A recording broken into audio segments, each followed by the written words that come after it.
बिस्मिल्लाहिर्रहमानिर्रहीम जी, अस्सलाम वालेकुम। दिस इज़ राना तजम्मुल और आप देख रहे हैं लर्निंग पॉइंट चैनल। आज हमने एक ब्रांड न्यू कोर्स को स्टार्ट किया है जो कि ऑपरेटिंग सिस्टम है, और इसमें जो हम बुक फॉलो कर रहे हैं ये अब्राहम की बुक को फॉलो कर रहे हैं और 9th एडिशन है। इस बुक के हिसाब से हम पूरी सीरीज़ को मुकम्मल करेंगे और इस सीरीज़ को मैं कुछ ही लेक्चर्स में कवर करूँगा, मतलब कि 5-6 वीक में। इन शॉर्ट के जो एक हमारा लेक्चर होगा ये थोड़ा लेंथी होगा, इसमें काफ़ी कॉन्सेप्ट्स को हम कवर करेंगे। पूरी बुक को हम 6 से 7 लेक्चर्स में कवर कर लेंगे और एंड पे मैं आपको पूरे जो 6-7 लेक्चर्स होंगे उनको मर्ज करके आप लोगों के साथ एक वीडियो को शेयर करूँगा, जो कि पूरे कोर्स की वीडियो होगी। फुल कोर्स एक ही वीडियो के अंदर होगा। तो जैसा कि आप इस बुक से फेमिलर हैं, अब्राहम की बुक को हम फॉलो करेंगे और स्टेप बाय स्टेप हम सारे कॉन्सेप्ट्स को देखेंगे, जिसमें हम बेसिक और एडवांस कॉन्सेप्ट्स को देखेंगे। ठीक है, तो ये हमारा इंट्रोडक्टरी लेक्चर है और इसमें हम बेसिक काफ़ी कॉन्सेप्ट्स को देखेंगे। तो लेट्स स्टार्ट। ये हमारा बुक का पूरा इंट्रोडक्शन है, इसकी डिटेल में मैं नहीं जाना चाह रहा, मैं डायरेक्ट स्टार्ट लेना चाह रहा हूँ। तो सबसे पहले हम ऑपरेटिंग सिस्टम से स्टार्ट करते हैं। What is an operating system? तो अगर हम ऑपरेटिंग सिस्टम की बात करते हैं तो जैसा कि आपको पता है कि हमारे पास एक हार्डवेयर होता है, एक हमारे पास एप्लीकेशन प्रोग्राम्स होते हैं। इन दोनों के दरमियान हमारे पास क्या होता है? ऑपरेटिंग सिस्टम होता है। ऑपरेटिंग सिस्टम बेसिकली एक सिस्टम सॉफ्टवेयर है जो कि हमारे पूरे सिस्टम को क्या करता है?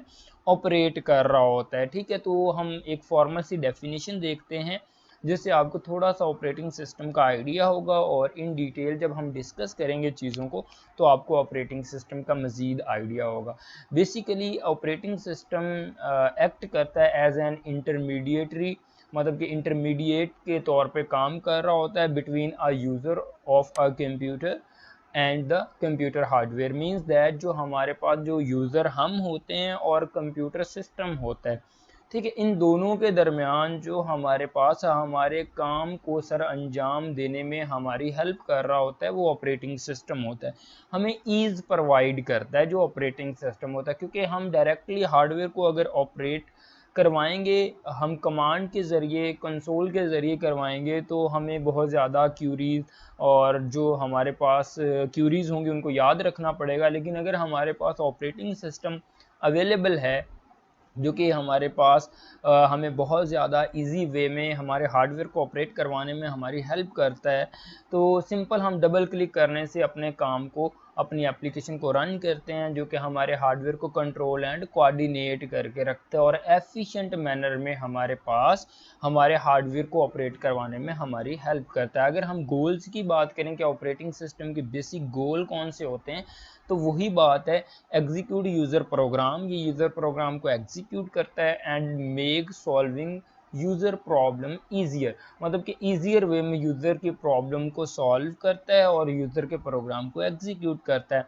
Make the computer system convenient to use, मतलब कन्वीनियंट बनाता है यूज़र के लिए हमारे कंप्यूटर सिस्टम को यूज़ करना। Computer system in sense of जितना भी हमारा सिस्टम है, हमारे हार्डवेयर हैं, हमारे पास आईओज़ हैं, मेमोरी है, इन सारे को मैनेज करके कन्वीनियंट यूज़र फ्रेंडली इन्वायरमेंट में हमारे पास इन्वायरमेंट हमें यूज़र फ्रेंडली प्रोवाइड करता है, जिसमें कन्वीनियंट वे में हमारे प्रोग्राम्स को ये रन कर रहा होता है। Use the computer hardware in an efficient manner, मतलब कि हमारा हार्डवेयर जो है, देखें ये हमारा हार्डवेयर यूटिलाइज तो हो सकता है, हम यूटिलाइज कर सकते हैं, लेकिन हमारे पास ये ऑप्शन, हमारे पास ये मसला होता है कि हमें इसको क्या करना होता है? एफिशिएंट मैनर में यूज़ करना होता है कि मैक्सिमम हमें थ्रूपुट मिले, मैक्सिमम हम उस हार्डवेयर को यूटिलाइज करवा सकें। तो जो हमारा ऑपरेटिंग सिस्टम होता है ये हमारा एफिशिएंट मैनर में हमारे हार्डवेयर को यूटिलाइज करवाता है। ठीक है, जैसे कि हमारा सीपीयू है, लाइक प्रोसेसर है, इसको हमने आइडल नहीं बैठने देना, तो कौन हेल्प कर रहा है? हमारा ऑपरेटिंग सिस्टम हेल्प कर रहा है। Let's move toward the computer system structure, कि हमारे पास कंप्यूटर सिस्टम स्ट्रक्चर क्या होता है। इसमें हमारे पास डिफरेंट कंपोनेंट होते हैं कंप्यूटर सिस्टम में, जो कि 4 कंपोनेंट होते हैं बेसिक, जिसमें हमारे पास हार्डवेयर, ऑपरेटिंग सिस्टम जो कि मेजर कंपोनेंट है कंप्यूटर सिस्टम का, एप्लीकेशन प्रोग्राम और यूज़र। ये 4 कंपोनेंट है कंप्यूटर सिस्टम के। ठीक है, ये सारे मेजर कंपोनेंट है। डेफिनेटली हार्डवेयर अगर हमारे पास नहीं होगा तो हमारे पास ऑपरेटिंग सिस्टम का कोई रोल नहीं रहेगा। अगर ऑपरेटिंग सिस्टम हमारे पास नहीं होगा तो हार्डवेयर हम क्या करेंगे हार्डवेयर का, क्योंकि हम ऑपरेट ही नहीं करवा पाएंगे ना। तो डेफिनेटली जितनी भी ये कंपोनेंट हैं बेसिक, ये मेजर एक रोल अदा करते हैं हमारे पास। अगर हम हार्डवेयर की बात करें तो कंप्यूटर सिस्टम में हार्डवेयर कौन सा होता है, सीपीयू, मेमोरी, आईओ डिवाइसेस वगैरह वगैरह, ये हमारे पास हार्डवेयर है। अगर हम ऑपरेटिंग सिस्टम की बात करें तो ऑपरेटिंग सिस्टम हमारा सिस्टम सॉफ्टवेयर है जो कि कंट्रोल एंड कोऑर्डिनेट करता है किसको, हमारे हार्डवेयर को, among various application end user. ठीक है, जितनी भी एप्लीकेशन रन हो रही होती हैं उनके दरमियान कंट्रोल एंड कोऑर्डिनेट्स कौन रख रहा होता है, ऑपरेटिंग सिस्टम। उनको वेल यूटिलाइज कौन करवा रहा होता है, ऑपरेटिंग सिस्टम। ठीक है, उसके बाद एप्लीकेशन प्रोग्राम की बात करें तो हमारे पास एप्लीकेशन प्रोग्राम सारे ही जितने भी हमारे यूज़र प्रोग्राम्स होते हैं या यूज़र एप्लीकेशंस होती हैं, लाइक हमारे पास क्रोम है, VLC प्लेयर है, व्हाट्सएप है, यूट्यूब है, ये सारे एप्लीकेशन प्रोग्राम्स हैं। ठीक है, तो बेसिक जिनकी हमें ज़रूरत होती है, जो कि हम अपने काम को ईजी वे में प्रॉब्लम को सॉल्व करने के लिए यूज़ करते हैं, उनको एप्लीकेशन प्रोग्राम कहते हैं। ठीक है, application program define the way in which the system resources are use to solve the computing problems of the user. मतलब ये यूज़र के प्रॉब्लम जैसे कि वर्ड प्रोसेसर है, कंपाइलर है, वेब ब्राउज़र है, डेटाबेस सिस्टम है, वीडियो गेम एट्सेट्रा। अब यूज़र है, यूज़र में मैं आपसे एक क्वेश्चन करूँगा कि यूज़र्स, इन्होंने ये लिखा हुआ है कि हमारे पास पीपल यूज़र होते हैं, मशीन्स यूज़र होती हैं, अदर कंप्यूटर यूज़र होते हैं। How the machines are user, have you any idea कि हमारे पास जो मशीन्स होती हैं वो किस तरह हमारे पास यूज़र्स होती हैं? बेसिकली हमारे पास डिफरेंट सेंसर्स लगे होते हैं, हमारे पास डिफरेंट मशीन्स लगी होती हैं। एक मशीन से जो आउटपुट आती है हो सकता है वो इनपुट बन रही हो अदर मशीन की। तो बेसिकली मशीन्स भी क्या होती हैं, हमारे पास यूज़र ही होते हैं। ठीक है, अदर मतलब कंप्यूटर भी इसी तरह डिफरेंट सेंसर्स, एक सेंसर से इनपुट वो आउटपुट जो एक सेंसर की होती है वो as an input other sensor use हो रही होती है, देयरफॉर हम उनको यूज़र्स कह सकते हैं। तो that was computer system structure. अच्छा, अगर हम 4 कंपोनेंट को उनको देखें कि उनकी जगह कहाँ पे बनती है, तो हमारे पास देखें, ये हमारे पास हार्डवेयर है, ये हमारे पास एप्लीकेशंस हैं। इन दोनों के दरमियान में हमारे पास क्या आ रहा है, ऑपरेटिंग सिस्टम। जैसे कि आपको बताया था कि कंट्रोल एंड कोऑर्डिनेट करता है किन के दरमियान, हार्डवेयर और एप्लीकेशन प्रोग्राम के दरमियान। कौन, operating system. Operating system computer hardware और जो एप्लीकेशन प्रोग्राम्स के दरमियान कंट्रोल एंड कोऑर्डिनेट करता है, देयरफॉर ये दरमियान में आता है। This is just like a bridge. ठीक है, जिस तरह हमारे पास ब्रिज होता है, पुल होता है, वो दो किनारों को मिलाता है, एक बड़ा इंपॉर्टेंट रोल अदा कर रहा होता है। सिमिलरली हमारे पास ऑपरेटिंग सिस्टम भी एक बड़ा इंपॉर्टेंट रोल अदा कर रहा है, जो कि किन के बिटवीन होता है, हमारे पास कंप्यूटर हार्डवेयर और एप्लीकेशन प्रोग्राम्स, और यहाँ पे यूज़र होते हैं। यूज़र इंटरेक्ट करते हैं एप्लीकेशन प्रोग्राम ऑपरेटिंग सिस्टम के साथ, ऑपरेटिंग सिस्टम फिर हार्डवेयर को ऑपरेट करवाता है। आई होप ये डायग्राम क्लियर होगी। अगर ये पेपर में क्वेश्चन आता है तो you have to put that diagram in paper, ताकि आपकी जो ग्रिप को मोर जो एग्जामिनर है वो कर सके, अपना देख सके और आपको पूरे मार्क्स मिल सकें। उसके बाद आता है what operating system do in user point of view. Basically हमारा यूज़र क्या चाहता है, हमारा यूज़र ये चाहता है कि ईज़ ऑफ यूज़, कि हम इजीली यूज़ करें कंप्यूटर सिस्टम को और उसकी परफॉर्मेंस गुड हो। ठीक है, वो इस चीज़ की केयर नहीं कर रहा होता यूज़र के रिसोर्स कितने यूटिलाइज हो रहे हैं। ठीक है, यूज़र पॉइंट ऑफ व्यू से अगर बात करते हैं तो वो ईज़ चाहता है, कंप्यूटर सिस्टम मतलब इजीली यूज़ कर सकें। डेफिनेटली ऑपरेटिंग सिस्टम हमें यही करवा रहा है ना, कि हमें ईज़ दे रहा है और परफॉर्मेंस भी डेफिनेटली बेटर दे रहा है। लेकिन यूज़र को इस चीज़ की केयर नहीं होती कि रिसोर्स कितने यूटिलाइज हो रहे हैं। अब यहाँ पे डिफरेंट सिस्टम है, shared computer system such as mainframe and minicomputer must keep all user happy. क्यों ये हैप्पी रखते हैं, क्योंकि मेन फ्रेम डेफिनेटली इसके पास रिसोर्स बहुत ज़्यादा होते हैं, जैसे कि यूज़र केयर नहीं कर रहा होता रिसोर्सेज की। मिनी कंप्यूटर के पास भी रिसोर्सेज ज़्यादा होते हैं, जो कि हमारे पीसी से, जो पर्सनल कंप्यूटर हैं, इनसे काफ़ी हैवी कंप्यूटर होते हैं, इवन वर्क स्टेशन से भी हैवी होते हैं। तो अगर हम बात करते हैं, कहता है users of dedicated system such as workstation have dedicated resource but frequently use shared resources for from server. हम फिर इस चीज़ को इंश्योर करने के लिए सर्वर्स को यूज़ करते हैं, जहाँ पे जब हमें रिसोर्सेज की ज़रूरत होती है, तो अगर हमारे पास वर्क स्टेशन पे रिसोर्सेज अवेलेबल नहीं होते तो वो रिसोर्सेज हम सर्वर से गेट कर लेते हैं। कहता है हैंड हेल्ड कंप्यूटर हमारे पास होते हैं जो कि रिसोर्स पुअर होते हैं। अगर आपको क्वेश्चन आता है कि रिसोर्स पुअर हमारे पास कंप्यूटर्स कौन से होते हैं, तो आप बताएंगे हैंड हेल्ड, जो कि मोबाइल फ़ोन वगैरह है। रिसोर्स पुअर में मीन्स दैट कि ये देखें ना, रिसोर्सेज को कितना लेस यूटिलाइज कर रहे हैं, बैटरी कंजप्शन बहुत कम क्यों हो रही है, क्योंकि ये ज़्यादा रिसोर्सेज को यूटिलाइज नहीं कर रहे होते। इन सेंस ऑफ अगर बहुत ज़्यादा रिसोर्सेज को यूटिलाइज करेंगे, डेफिनेटली इसकी इनकी बैटरी लाइफ कम होगी। फिर तो इनको इस वे में बनाया जाता है। जो हमारी हैंड हेल्ड डिवाइसेस होती हैं, कंप्यूटर्स होते हैं, इनको रिसोर्स पुअर हम सिस्टम कहते हैं।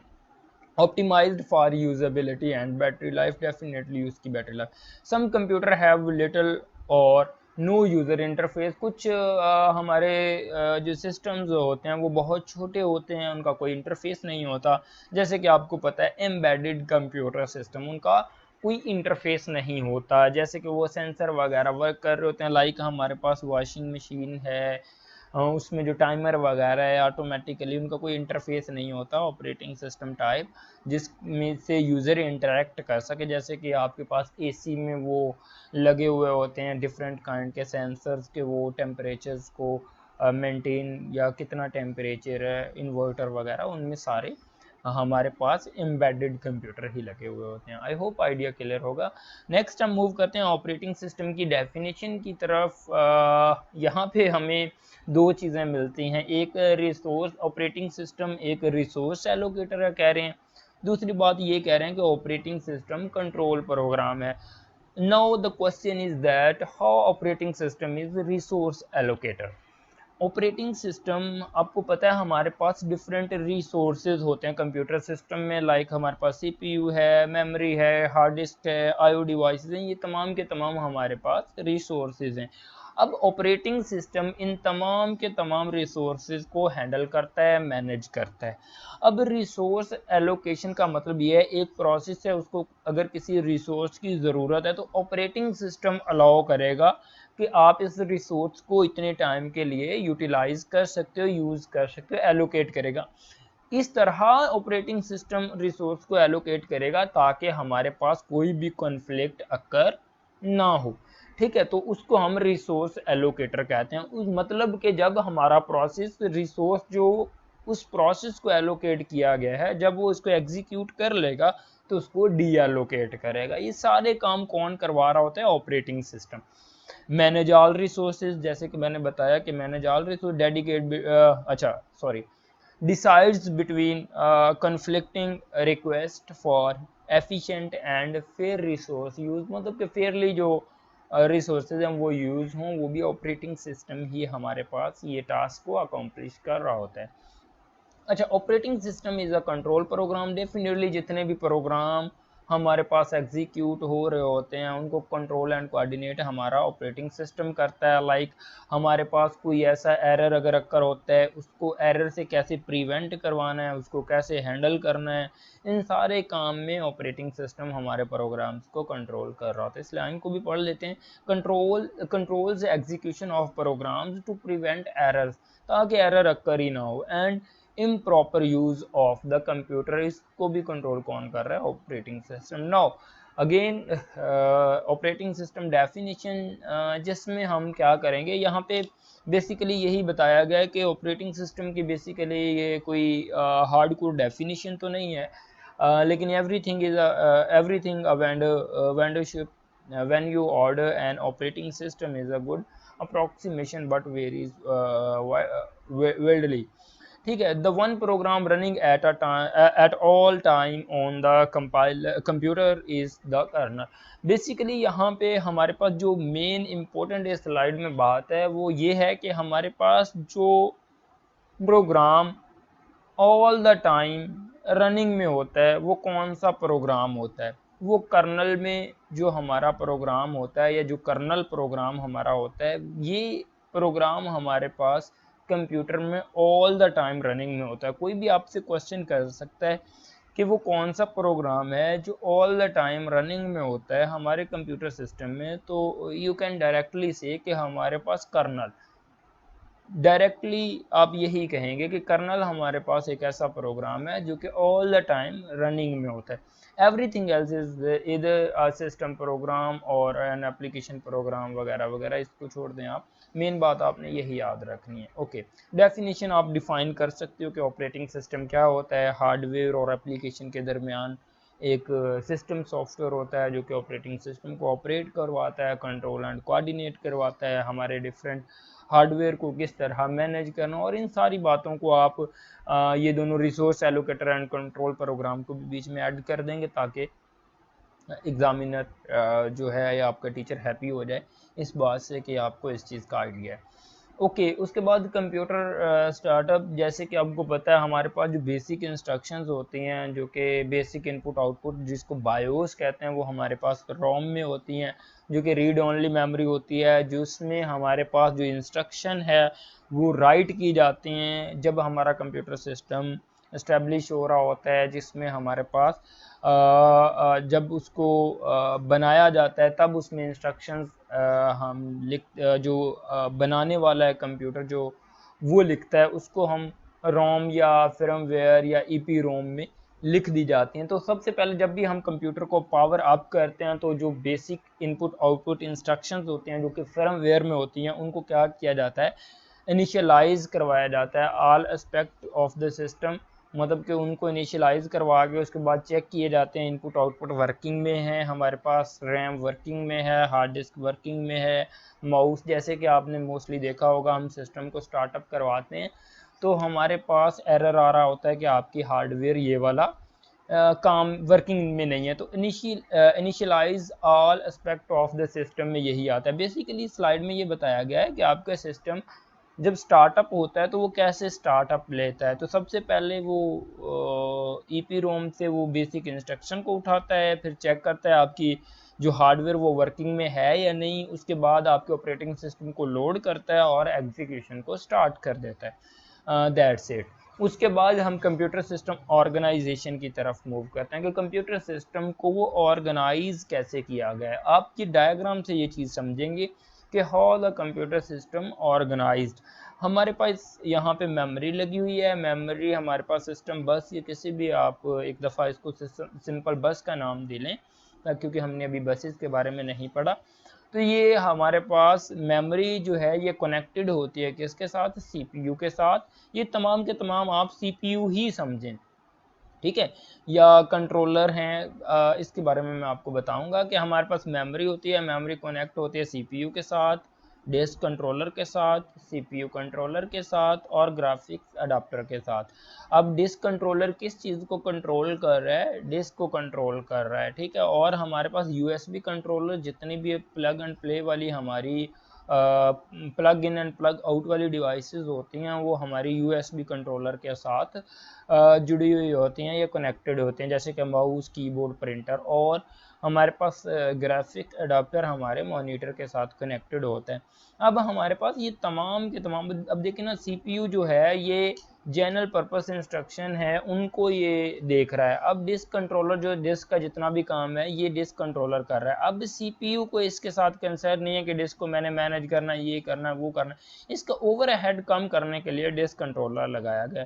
अब हम इसको स्पेसिफिक सीपीयू भी कहते हैं, जो स्पेशल पर्पस सीपीयू होते हैं या प्रोसेसर होते हैं। ये हमारे पास स्पेशल पर्पस सीपीयू हैं जो कि सिर्फ और सिर्फ स्पेसिफिक डिस्क को कंट्रोल कर रहे होते हैं, ये जनरल पर्पस है। सिमिलरली यूएसबी कंट्रोलर है, ये यूएसबी की जितनी भी इंफॉर्मेशन है उनको मतलब कि कैसे इनिशिएट करवाना है, इनिशियलाइज करवाना है, ये सीपीयू कंट्रोलर देख रहा होता है। This is not the task of CPU, ये यूएसबी कंट्रोलर का काम है, ठीक है। ग्राफिक्स मॉनिटर के रिलेटेड होता है। तो ये बेसिकली जनरल हमारा सिस्टम का जनरल हमारे सिस्टम का वो क्या है, ऑर्गेनाइजेशन है सिस्टम की। तो इस तरह हमारा सिस्टम बेसिकली ऑर्गेनाइज होता है। तो इसमें भी यही बात लिखी है, वन और मोर सीपीयूज। देखें, वन ये CPU है, मोर का मतलब है ये स्पेसिफिक हमारे पास जो पर्पस CPUs हैं ये लगे हुए हैं जो कि अपना स्पेसिफिक टास्क को परफॉर्म कर रहे हैं। अच्छा, one or more CPU device controller connect through a common bus providing access to shared memory. तो ये हमारे पास शेयर्ड मेमोरी होती है, ये जितने भी CPUs होते हैं ये जो मेमोरी शेयर्ड है इसको एक्सेस कर रहे होते हैं, इसमें से डेटा को रीड और राइट और जो भी फंक्शन जो भी डेटा ज़रूरत होती है इंस्ट्रक्शन वगैरह यहाँ से फेच कर रहे होते हैं। Concurrently execute of CPUs and device computing for memory cycle means that ये कह रहा है कि ये कंकरेंटली जो सारे ये काम कर रहे होते हैं, ये जो CPUs हैं डिस्क कंट्रोलर कंकरेंटली काम कर रहा है, CPU भी काम कर रहा है, USB कंट्रोलर भी काम कर रहा है। ये नहीं कि अगर ये जनरल पर्पस प्रोसेसर जो है या CPU है ये काम अगर कर रहा है तो डिस्क कंट्रोलर आइडल बैठा होगा। नो, हमने ये CPU को स्पेसिफिक किया है कि डिस्क के टास्क को परफॉर्म करना है। आई होप आइडिया क्लियर होगा। अच्छा, अब हम कंप्यूटर सिस्टम ऑपरेशंस की बात करते हैं तो हमारे पास डिफरेंट ऑपरेशंस परफॉर्म होते हैं हमारे कंप्यूटर सिस्टम में, जैसे कि हमारे पास IO devices and the CPU can be execute concurrently. Definitely अगर IO जो हमारी इनपुट आउटपुट इंस्ट्रक्शंस हैं ये डिवाइसेस हैं ये वर्क कर रही हैं तो डेफिनेटली हम उन डिवाइसेस का वेट नहीं करेंगे कि IO के पास कोई प्रोसेस रन हो रहा है तो CPU आइडल बैठ के वेट करे। नो, ये बैच में होता था ये, लेकिन हमारे जो एडवांस सिस्टम है इसमें अगर कोई प्रोसेस IO को परफॉर्म कर रहा है तो CPU को न्यू जॉब असाइन कर दी जाती है या न्यू प्रोसेस रेडी क्यू से उठ के CPU के पास चला जाता है कि इसको परफॉर्म करे। IO devices and the CPU can execute concurrently. Definitely ये कंकरेंटली रन हो सकते हैं। एक device controller is in charge of a particular device type. जैसे कि मैंने कहा कि ईच डिवाइस कंट्रोलर, हर एक डिवाइस का एक कंट्रोलर होता है या उसका CPU होता है जो कि उस डिवाइस का इंचार्ज होता है। जैसे कि हमारे पास ये डिस्क कंट्रोलर है, ये डिस्क का इंचार्ज है, इसने डिस्क को लुक आफ्टर करना है। USB कंट्रोलर है, इसने अपने जो इनपुट आउट ये IO डिवाइसेस इस टाइप के हैं जो कि हम प्लग करते हैं और प्लग इन और प्लग आउट करते हैं, ये USB कंट्रोलर है जो इसका इंचार्ज है। अब ग्राफिक अडाप्टर है, ये मॉनिटर जो हमारे पास होते हैं या डिस्प्ले का इंचार्ज है। CPU जो है ये जनरल पर्पस इंस्ट्रक्शन उनका इंचार्ज है। मींस दैट यही कहा गया है कि ईच डिवाइस कंट्रोलर हर एक अपनी स्पेसिफिक जो पार्टिकुलर डिवाइस टाइप है उसका इंचार्ज होता है। Each device controller has a local buffer. Her device की एक लोकल बफर होती है जहाँ पे बफरिंग हो रही होती है। बफरिंग इन सेंस, तो अब आपने यूट्यूब पे अगर मेरी वीडियो देख रहे हैं तो आपके पास एक वाइट जो लाइन है वो थोड़ी फॉरवर्ड होगी रेड से, तो उतना जो है वो बफर हुआ हुआ सेक्शन होगा, ठीक है। तो इसी तरह हमारे पास डिवाइस कंट्रोलर में भी बफरिंग होते हैं जहाँ पे वो डेटा या इंस्ट्रक्शन को एडवांस में अपने पास ले आता है। CPU ये स्पेसिफिक बेसिकली मेमोरी होती है, हर एक डिवाइस टू डिवाइस वेरी करते हैं। CPU move data from to main memory to from local buffer, मतलब कि ये CPU से डेटा मेन मेमोरी की तरफ जाता है, मेन मेमोरी से CPU की तरफ भी जा सकता है, लोकल बफर में जाता है, लोकल बफर से मेन मेमोरी और vice versa. IO is from the device to local buffer of the controller. Device controller informs CPU that it has finished its operation by uh, causing an interrupt. Device basically interrupt के बारे में आपको I hope पता होगा कि interrupt क्या होता है। इंटरप्ट बेसिकली हमारे पास सिग्नल होता है जो कि जनरेट किया जाता है, हम CPU को जनरेट करते हैं कि ये हमारे पास सिग्नल है, हमारी ये इंस्ट्रक्शन है, इसको परफॉर्म करें। इंटरप्ट को आप सिंपल एक सिग्नल समझें, ठीक है। जैसे कि मैं अपने रूम में बैठा हुआ हूँ, अपनी ये लेक्चर को रिकॉर्ड कर रहा हूँ, अगर मेरे घर से कोई भी आता है डोर को नॉक करता है तो दैट मीन वो सिग्नल जनरेट कर रहे हैं, ठीक है। मैं एक प्रोसेसर हूँ लाइक, वो मुझे एक सिग्नल दे रहे हैं कि हमारी बात सुन लें, हमें एक्सक्यूज़ कर रहे हैं, मतलब कि बात सुन लें। वो नॉक कर रहे हैं जब डोर को, तो मेरी इंटरेक्शन जो होगी उनकी तरफ जाएगी, दैट मीन इंटरप्शन ओकर होगी। मेरा जो मेरी जो माइंड है वो डाइवर्ट होगा उस तरफ। सिमिलरली जब भी इंटरप्ट आता है तो CPU जो भी इंस्ट्रक्शन को परफॉर्म कर रहा होता है एक दफ़ा उसको उसको हम डिस्ट्रैक्ट कर रहे होते हैं, ठीक है।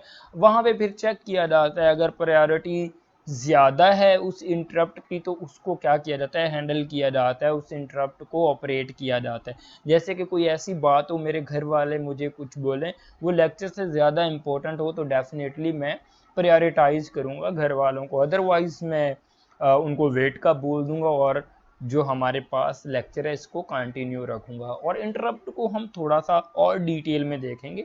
तो अब हम देखते हैं थोड़ा सा मज़ीद कि हमारे पास common functions of interrupt basically हमारे पास, आप ये देखें ना, ये लाइन देखें, operating system and interrupt driven. जो ऑपरेटिंग सिस्टम है हमारे पास ये इंटरप्ट ड्रिवन है। इट मीन्स कि हमारे पास जब भी हम डबल क्लिक करते हैं किसी भी एप्लीकेशन पे तो वो हमारे पास इंटरप्ट जनरेट हो रहा होता है। हम माउस को स्क्रॉल कर रहे हैं या जो भी कर रहे हैं, इंटरप्ट अकर हो रहा है, ठीक है। तो इंटरप्ट जब अकर होता है तो इसके अगेंस्ट हमारे पास एक कोड लिखा हुआ होता है इंटरप्ट वेक्टर टेबल में, जो कि हमारे पास रैम में रिजाइड कर रहा होता है। उसके अगेंस्ट उस कोड को रन किया जाता है, इंटरप्ट को हैंडल किया जाता है। इंटरप्ट हैंडलिंग हम नेक्स्ट देखेंगे। तो इस तरह हमारा जब भी इंटरप्ट अकर होता है उसके अगेंस्ट एक कोड होता है जो कि इंटरप्ट वेक्टर टेबल में उसका इंटरप्ट का नंबर होता है, उसके अगेंस्ट उस सर्विस रूटीन को क्या किया जाता है, रन किया जाता है। तो ये आप इंशाल्लाह देख लेंगे, मैं आपको मज़ीद डिटेल में इसका अलग से लेक्चर भी बता दूंगा, ये समझा दूंगा। ये लिखा हुआ है interrupt transfer control to the interrupt service routine. Interrupt जब कर होता है तो उसको ट्रांसफर कर दिया जाता है इंटरप्ट सर्विस रूटीन में, generally through the interrupt vector table which contain the addresses of all the service routine. इसमें एड्रेस पड़े होते हैं इंटरप्ट के, जो कि हमारे पास इंटरप्ट वेक्टर टेबल होता है। Interrupt architecture must save the address of the interrupted instruction. Definitely कोई इंस्ट्रक्शन तो ऑलरेडी रन हो रही होगी, तो फिर उसको हैंडल करने के लिए जो ऑलरेडी हमारे पास इंस्ट्रक्शन रन हो रही होती है उस इंटरप्ट जो इंटरप्टेड होता है जो प्रोसेस, उसको क्या कर लिया जाता है, उसके एड्रेस को सेव कर लिया जाता है। तो अ ट्रैप और execution is a software generated. हमारे पास दो तरह के इंटरप्ट होते हैं, एक सॉफ्टवेयर जनरेटेड इंटरप्ट होता है और एक हमारे पास हार्डवेयर जनरेटेड इंटरप्ट होता है। सॉफ्टवेयर जनरेटेड और हार्डवेयर जनरेटेड इंटरप्ट, इसको मज़ीद हम बाद में देखेंगे क्योंकि डिस्कशन जो है ये हो सकता है ज़्यादा लेंथी हो जाए। तो हम इंटरप्ट हैंडलिंग की तरफ जाते हैं। बेसिकली जब भी हमारे पास इंटरप्ट अकर होता है तो हमारे पास कोई ना कोई प्रोसेस क्या हो रहा होता है, एग्जीक्यूट। तो हमें फिर एथिकली क्या करना पड़ता है, जो भी प्रोसेस जितनी भी उसकी एग्जीक्यूशन हो चुकी होती है उसको पहले सेव करना पड़ता है, जिसको प्रोसेस कंट्रोल ब्लॉक आप कहते हैं, ठीक है। उसमें उसकी सारी इंफॉर्मेशन को सेव करके फिर अगर प्रायोरिटी जो इंटरप्ट आया है उसकी ज़्यादा है तो उसको हम क्या किया जाता है, उसको इंटरटेन किया जाता है। यही बात लिखी हुई है इंटरप्ट हैंडलिंग में, यही आता है कि आप पहले जो प्रोसेस है उसको पीसीबी प्रोसेस कंट्रोल ब्लॉक में उसकी जितनी भी स्टेट्स हैं, जितना भी डेटा सेव करेंगे, फिर हम दूसरे इंटरप्ट जो आया है उसको इंटरटेन करेंगे if it has more priority. The operating system preserve the state of the CPU by storing registers and the program counter. Definitely जो प्रोग्राम रन हो रहा होता है उसका जो डेटा फिर कहाँ पे स्टोर होता है, रजिस्टर्स में ही स्टोर होता है। आपको पता है जो हमारा CPU होता है इसमें डिफरेंट काइंड की मेमोरीज यूज़ होती हैं, जो कि बहुत छोटी छोटी मेमोरी होती हैं, 8 बिट 16 बिट, जिसको हम क्या कहते हैं, रजिस्टर्स कहते हैं। तो रजिस्टर्स में सारी इंफॉर्मेशन स्टोर होती है। जो करंट इंटरप्ट होता है उसको इंटरटेन किया जाता है और दोबारा से जो हमने सेव किया होता है प्रोसेस उसको रिज्यूम कर लिया जाता है। उसके बाद ये इंटरप्ट टाइमलाइन है, इसको खुद आप देख लेंगे कि किस तरह ये वर्क करती है। और अब हम मूव करते हैं आईओ स्ट्रक्चर की तरफ। तो आईओ स्ट्रक्चर हमारा क्या होता है, ये इम्पोर्टेंट है। हमारे पास दो कॉन्सेप्ट होते हैं, एक हमारे पास बैच प्रोसेसिंग ऑपरेटिंग सिस्टम होता था और एक हमारे पास multi programmed operating system. I hope आपको आइडिया होगा। बैच प्रोसेसिंग ऑपरेटिंग सिस्टम में हमारे पास ये होता था कि जब भी हमारे पास एक प्रोसेस रन हो रहा होता था सीपीयू के पास, अगर उसको आईओ की ज़रूरत होती थी तो वो आईओ को परफॉर्म करने के लिए चला जाता था इनपुट आउटपुट, लेकिन सीपीयू हमारा आइडल बैठ जाता था जब तक आईओ कंप्लीट नहीं होती थी या आईओ अपनी कंप्लीशन नहीं कर लेती थी। जब वो वापस अपनी आईओ कंप्लीशन करके एक प्रोसेस आता था तो फिर वो उसी प्रोसेस को दोबारा एग्जीक्यूट करता था। हमारे पास ये बैच प्रोसेसिंग ऑपरेटिंग सिस्टम में होता है। लेकिन मल्टी प्रोग्राम्ड सिस्टम में क्या होता था हमारे पास, कि हमारे पास जब एक सीपीयू के पास एक प्रोसेस रन हो रहा होता है, अगर उसको आईओ की ज़रूरत पड़ती थी तो वो आईओ को परफॉर्म करने के लिए चला जाता था, लेकिन सीपीयू आइडल नहीं रहता था, उतने टाइम के लिए उसको न्यू प्रोसेस असाइन कर दिया जाता था, जो कि मल्टी प्रोग्राम्ड सिस्टम में हमने देखा था। तो इसमें भी आईओ स्ट्रक्चर में यही दिया गया है कि एक तो है कि जब आईओ परफॉर्म हो सीपीयू आइडल बैठ जाए, एक ये है कि उसको न्यू टास्क असाइन कर दिया जाए। तो ये यहाँ पे बताया हुआ, after IO start control return to the user program only upon IO completion. यहाँ पे जब आईओ कंप्लीट होगी तब ही हमारे पास सीपीयू को क्या किया जाएगा, कंट्रोल दिया जाएगा, सीपीयू को मतलब कि यूज़र प्रोग्राम ट्रांसफ़र किया जाएगा या रिटर्न किया जाएगा, ताकि न्यू इंस्ट्रक्शन या उसी को वो रन कर सके। मींस दैट यहाँ पे wait instruction idle the CPU until the next instruction, means that CPU यहाँ पे आइडल रहता है। व्हाई? क्योंकि सीपीयू अगर हमारे पास एक प्रोसेस आईओ को परफॉर्म कर रहा है तो बैच प्रोसेसिंग सिस्टम में सीक्वेंशियली इंस्ट्रक्शन परफॉर्म होती थी, तो सीपीयू को वेट करना पड़ता था, वेट लूपिंग लगी रहती, मतलब ज़्यादा वेट करना पड़ता है।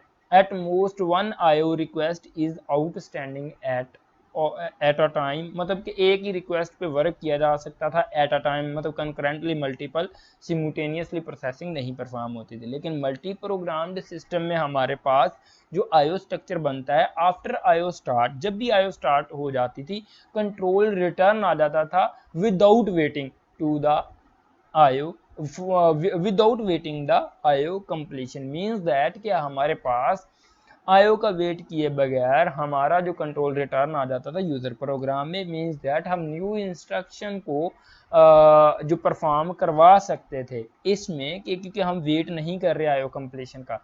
अगर कोई भी प्रोसेस आईओ को परफॉर्म कर रहा है, नो मैटर, हम नेक्स्ट इंस्ट्रक्शन को क्या करेंगे या नेक्स्ट प्रोसेस को क्या करेंगे, सीपीयू को असाइन कर देंगे कि आप इस इंस्ट्रक्शन को परफॉर्म कर लें। ठीक है, तो अब हमारे पास न्यू इंस्ट्रक्शन देने के लिए या न्यू सीपीयू देने के लिए हमारे पास सिस्टम कॉल यूज़ होती थी। सिस्टम कॉल बेसिकली एक रिक्वेस्ट होती है जो ऑपरेटिंग सिस्टम को हम करते हैं to allow user for wait for IO completion, कि हमारे पास सिस्टम कॉल के ये भी एक इंटरप्ट है इन सेंस ऑफ एक सिग्नल है। ठीक है, तो request to the operating system to allow user to wait for the IO completion. उसके बाद डिवाइस स्टेटस टेबल होता है जिसमें डिवाइसेस के बारे में हमारे पास इंफॉर्मेशन होती है कि आया कि ये डिवाइस हमारे पास करंटली अवेलेबल है या नहीं, या ये यूज़ हो रही है, डिवाइस का क्या स्टेटस है, सेट है या नहीं सेट। अगर सेट है तो डैट मीन ये जो डिवाइस है ये यूज़ हो रही है। ये डिवाइस स्टेटस टेबल होता है जिसमें तमाम इनपुट आउटपुट डिवाइसेस का स्टेटस होता है कि वो डिवाइस अब किस प्रोसेस को परफॉर्म कर रही है, आया कि अवेलेबल है या नहीं, या इस तरह की information. Contain entry for each IO device indicating it's type, address and state. State means that वो किस स्टेट में है, यूज्ड और not. Operating system indexes into IO devices table to determine device status and to modify table entry to include interrupt. I hope आपको यहाँ तक समझ आ गई होगी। अब छोटी सी एक ब्रेक लेते हैं, उसके बाद हम नेक्स्ट स्टार्ट करते हैं। Thank you.